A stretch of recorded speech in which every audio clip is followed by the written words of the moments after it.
বিসমিল্লাহ রহমান রহিম। সম্মানিত দেশবাসী, আসসালামু আলাইকুম। আমার আন্তরিক শুভেচ্ছা গ্রহণ করুন।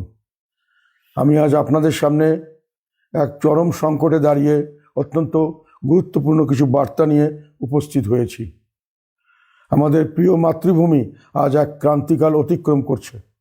একদিকে সংবিধান নিয়ে সুপরিকল্পিত প্রতারণা, অন্যদিকে সামাজিক ও রাষ্ট্রীয় বন্ধন ছিঁড়ে যাওয়ার এক ভয়াবহ দৃশ্য আমরা দেখতে পাচ্ছি।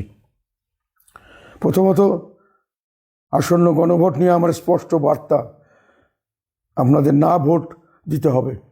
বিভ্রান্তিকর 4টি বিবৃতির আড়ালে সংবিধানের 38টি পরিবর্তন লুকিয়ে রাখা হয়েছে। আমরা আশঙ্কা করি এতে করে দেশে একটি সংঘাতময় পরিস্থিতির সৃষ্টি হবে, রাজনৈতিক স্থিতিশীলতা ব্যাহত হবে ও দেশ ক্রমান্বয়ে ধ্বংসের পথে এগিয়ে যাবে। এখানে একটি কথা আমি দৃঢ়কণ্ঠে বলতে চাই, তা হলো আমি ব্যক্তিগতভাবে প্রথম থেকে শেষ দিন পর্যন্ত জুলাই আন্দোলনের সঙ্গে ছিলাম।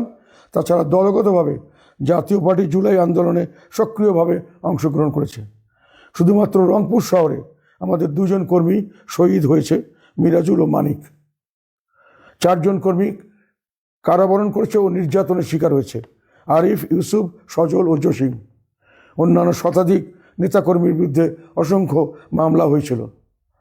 জুলাই আন্দোলনে নির্যাতিত ও শহীদ নেতাকর্মীদের যথাযথ মূল্যায়ন ও তাদের স্বপ্ন বাস্তবায়নে আমরাও অঙ্গীকারাবদ্ধ।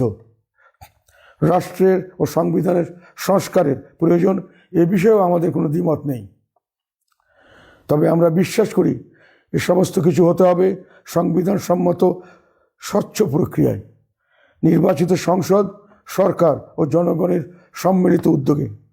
কোনো নির্দিষ্ট গোষ্ঠীর মাধ্যমে শুধু তাদের পূর্ব নির্ধারিত এজেন্ডা বাস্তবায়নের জন্য অস্বচ্ছ ও বেআইনি প্রক্রিয়ার মাধ্যমে আন্দোলনের শহীদদের আত্মত্যাগের পক্ষে সৃষ্ট আবেগকে কাজে লাগিয়ে যে ধরনের সংস্কার প্রস্তাব করা হয়েছে তা আমাদের কাছে গ্রহণযোগ্য নয়।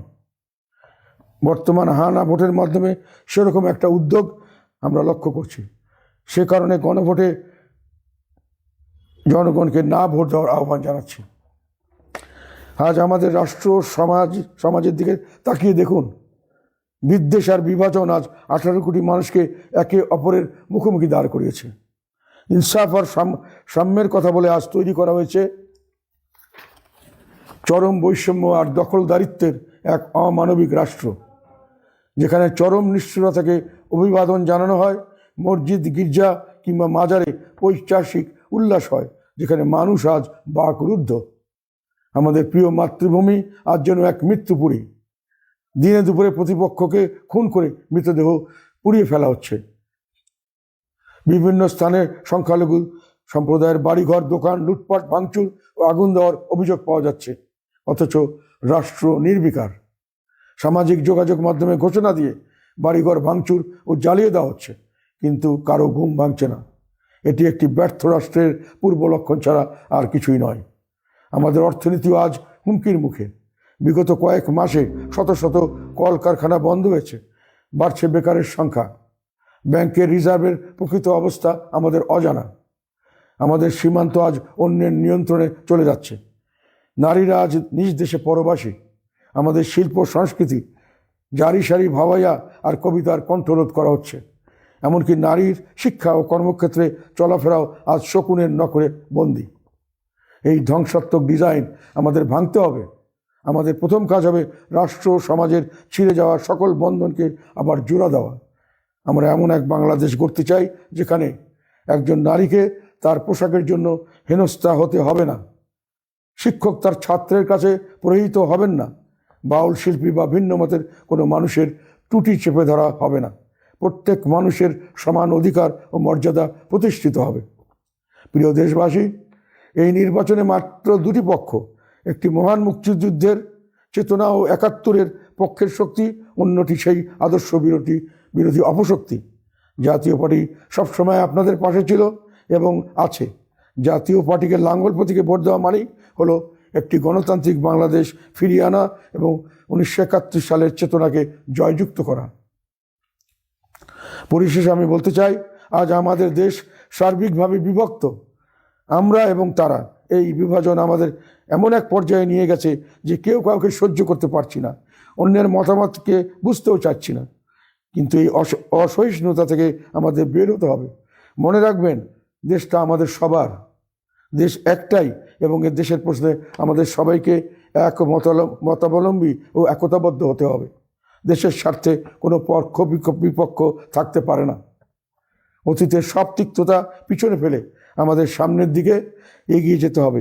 বিভাজনের এই অপরাজনীতি এখনই বন্ধ করার সময়। হিন্দু মুসলিম, বৌদ্ধ খ্রিস্টান, নারী পুরুষ, তৃতীয় লিঙ্গ কিংবা পাহাড়ি সমতলী, আমাদের সবার পরিচয় আমরা বাংলাদেশের নাগরিক, আমরা বাংলাদেশি। আমাদের লক্ষ্য এমন এক বাংলাদেশ যেখানে সবাই নিরাপদে থাকবে এবং সবাই সমান অধিকার থাকবে। রাষ্ট্র হবে এমন যেখানে প্রতিটি মানুষ সমানভাবে নিজ নিজ ধর্ম পালনের পূর্ণ অধিকার পাবে। আসুন সব ভেদাভেদ ভুলে একটি মানবিক ও বৈষম্যহীন বাংলাদেশ গড়ে তুলুন। আসুন এই মুহূর্তে এই মুমূর্ষু দেশকে বাঁচাতে আমরা ঐক্যবদ্ধ হই। সবশেষে বলতে চাই, অরাজকতা ও বিচারহীনতার সংস্কৃতি বন্ধ করতে এবং দেশের গণতন্ত্র রক্ষা করতে লাঙ্গল প্রতীকে ভোট দিন। বজ্রকণ্ঠে আওয়াজ তুলুন, বিভাজন নয় ঐক্য চাই, স্বৈরাচার মুক্ত গণতান্ত্রিক বাংলাদেশ চাই। লাঙ্গল প্রতীকে ঐক্য গড়ি, বৈষম্যহীন বাংলাদেশ গড়ি। বাংলাদেশ জিন্দাবাদ, জাতীয় পার্টি জিন্দাবাদ।